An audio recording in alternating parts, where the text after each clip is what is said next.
बिहार सरकार के स्वास्थ्य मंत्री मंगल पांडे ने तेजस्वी यादव के उस बयान पर प्रतिक्रिया दी है जिसमें तेजस्वी यादव ने कहा है कि राष्ट्रपति भी हिंदू, प्रधानमंत्री भी हिंदू, सेना अध्यक्ष भी हिंदू, फिर कौन खतरे में है। इसका जवाब देते हुए मंगल पांडे ने कहा, तेजस्वी को इस देश के इतिहास को पढ़ना चाहिए। मेरी सलाह होगी उनको तेजस्वी इस देश की संस्कृति की भी समझ बढ़ानी चाहिए और यह जो पुरातन देश है, इस देश में संस्कृति और परंपराएं रही है, तेजस्वी जी उसको पढ़ लेंगे, समझ लेंगे तो तब उनके मानस में स्पष्ट हो जाएगा देश के लोग कैसा रखना चाहते हैं देश को और कैसे देश आगे बढ़ेगा, ये भी समझना चाहिए। वहीं ममता बनर्जी के द्वारा राज्यपाल पर लगे आरोपों के बाद बीजेपी से सफाई मांगने पर मंगल पांडे ने कहा है कि ममता जी उन आरोपों का जवाब क्यों नहीं देती है जिसमें उनके मंत्रियों के घरों से रुपए पकड़े गए, उनका जवाब क्यों नहीं देती है। जो अपराधी जेल में गए और टीएमसी के नेता है उसका जवाब क्यों नहीं देती है। जो टीएमसी के नेता अपराधी है, जिन लोगों ने वहां के माँ बहनों के साथ सम्मान के साथ खिलवाड़ करने का काम किया, उसके बारे में ममता बनर्जी क्यों जवाब नहीं देती है।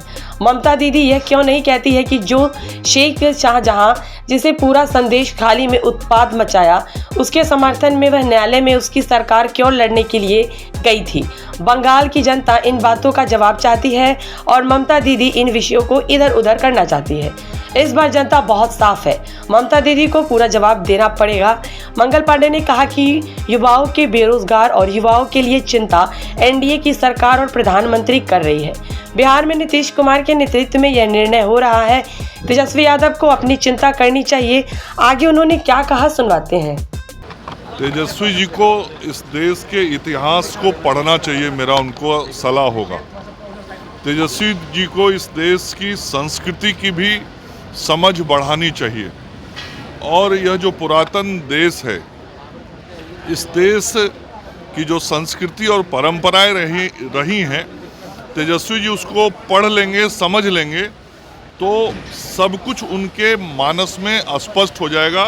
यह देश कैसा है, देश के लोग देश को कैसा रखना चाहते हैं और देश कैसे आगे बढ़ेगा। मंगल पांडे जी, ममता बनर्जी ने कहा है कि जो राज्यपाल आरोप लगे हैं बंगाल के राज्यपाल पर, बीजेपी को जवाब देना चाहिए। ममता बनर्जी उन आरोपों का जवाब क्यों नहीं देती हैं जिसमें उनके मंत्रियों के घरों पे रुपए पकड़े गए, उनका जवाब क्यों नहीं देती।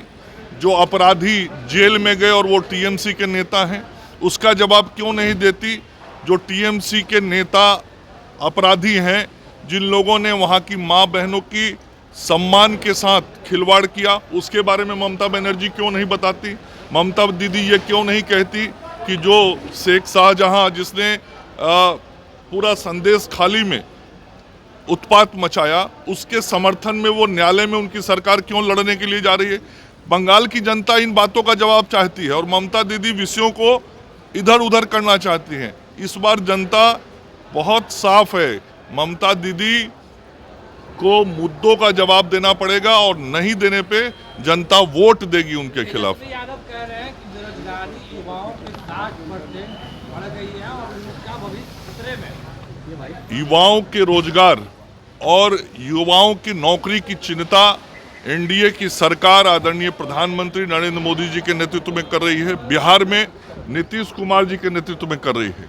तेजस्वी यादव जी को अपनी चिंता करनी चाहिए। जो रोजगार उनके घर में बढ़ता रहता है, उस रोजगार की वो चिंता करें। बिहार के नौजवानों को पूरी तरीके से मालूम है कि नौकरी देना हो या रोजगार देना हो, वो नरेंद्र मोदी और नीतीश कुमार जी की जो जोड़ी है वही दे रही है, वही देगी।